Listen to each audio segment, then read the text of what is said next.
Bonjour à tous et bienvenue. Aujourd'hui, on va s'attaquer à un concept en chimie qui, à première vue, a l'air tout simple, mais qui en réalité cache une puissance assez incroyable. On va plonger ensemble dans le monde fascinant des acides qu'on appelle faibles. Et pour commencer, je vous propose une petite énigme, une question toute simple. On peut boire du jus de citron, sans problème, mais de l'acide de batterie, surtout pas.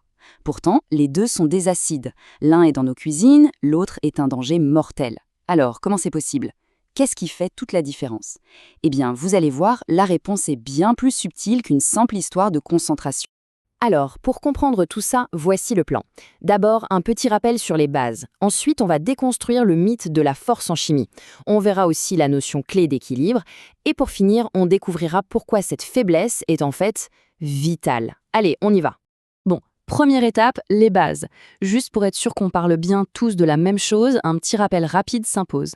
C'est promis, ça va être simple et efficace. Alors, un acide, c'est quoi? C'est tout simple, c'est une substance qui, une fois dans l'eau, va donner un proton, c'est-à-dire un ion hydrogène H+. C'est un donneur. Retenez bien ça, un acide, ça donne. Et logiquement, s'il y a quelque chose qui donne, il faut quelque chose qui reçoit, hein. C'est le rôle de la base. Elle va accepter ce proton. L'acide donne, la base accepte. C'est ce tandem, ce duo, qui est vraiment au cœur de tout ce qu'on va voir aujourd'hui. Bon, maintenant, on attaque le gros du sujet, là où ça devient vraiment intéressant. On a tous cette intuition, non? On se dit acide fort, c'est qu'il y en a beaucoup, c'est très concentré, et acide faible, c'est qu'il est dilué. Eh bien, c'est une des plus grandes idées reçues en chimie. Ça n'a rien à voir. La force, ce n'est pas une question de quantité, c'est une question de caractère, de comportement. Et ça, c'est vraiment le point central. Ce qui compte, ce n'est pas de savoir combien de molécules d'acide on a mis dans l'eau. Non. La vraie question, c'est de savoir comment ces molécules vont se comporter une fois qu'elles y sont. Et ce comportement, il est résumé par un seul mot, un mot-clé, la dissociation. La dissociation, c'est simplement quand la molécule d'acide lâche son proton. Et là, on voit la différence fondamentale. L'acide fort, lui, il y va à fond. Il est all-in, comme on dit. Toutes ces molécules, 100%, lâchent leur proton. C'est une dissociation complète. L'acide faible, à côté, est beaucoup plus timide. Il est hésitant. Seule une toute petite partie de ces molécules va se dissocier. Les autres, la grande majorité, restent entières. C'est une dissociation partielle.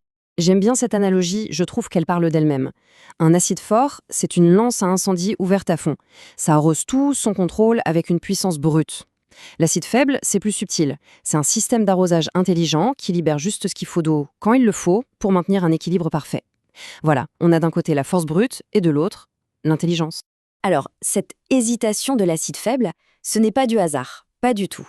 Derrière ça, il y a un des principes les plus importants de toute la chimie, l'équilibre chimique. C'est une sorte de danse moléculaire permanente et on va regarder ça de plus près.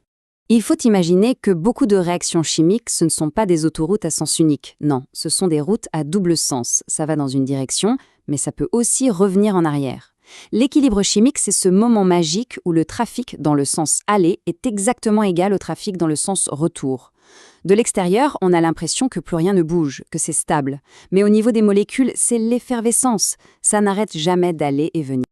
Regardons ce qui se passe concrètement. Étape 1, on met notre acide faible dans l'eau. Facile. Étape 2, une petite poignée de molécules se décide à lâcher son proton. Mais, et c'est là toute la subtilité, en même temps, exactement en même temps, à l'étape 3, des protons qui se baladaient déjà se font rattraper et reforment des molécules d'acide. C'est un va-et-vient constant. Et le résultat à la fin, c'est cet équilibre dynamique. Le nombre de molécules qui se cassent est égal au nombre de molécules qui se reforment. C'est un système autorégulé. Et c'est maintenant qu'on va comprendre pourquoi tout ça est si important.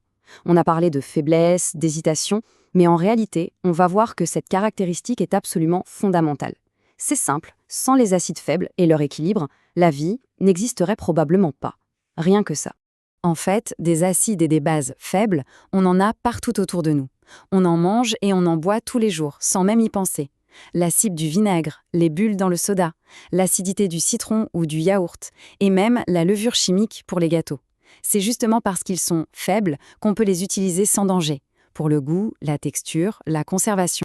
Cette capacité à maintenir l'équilibre, ça porte un nom en chimie, c'est un système tampon. Imaginez un régulateur. Parce que l'acide faible, c'est à la fois donner et reprendre des protons, il peut neutraliser les chocs. Si d'un coup il y a trop d'acidité, hop, il absorbe les protons en trop. S'il n'y en a pas assez, il en libère quelques-uns. Il maintient la stabilité quoi qu'il arrive. Et l'exemple le plus incroyable, le plus vital de tous, c'est celui-ci, notre propre sang. Le sang humain est un système tampon ultra performant, basé sur un couple acide faible-base faible. En permanence, à chaque seconde, ce système travaille pour que le pH de notre sang le bouge quasiment pas, même si on mange quelque chose de très acide ou si on fait du sport. C'est un mécanisme de survie essentiel. Et ce pH, c'est 7,4. Voilà le chiffre qui nous maintient en vie. Il doit rester incroyablement stable, autour de cette valeur. Si ça descend à 7 ou si ça monte à 7,8, c'est la catastrophe, on risque la mort. Et qu'est-ce qui permet cette régulation d'une précision d'horloger? C'est la faiblesse d'un acide. C'est fou, non? C'est cette capacité à être en équilibre qui nous protège en permanence. Tout ça pour dire que parfois, ce qu'on perçoit comme une faiblesse est en réalité une force cachée, une force d'adaptation, de régulation. La nature est pleine de ces systèmes en apparence faibles, mais qui sont en fait la clé de la stabilité et de la résilience. Une belle leçon de chimie, qui nous invite peut-être à regarder le monde un peu différemment,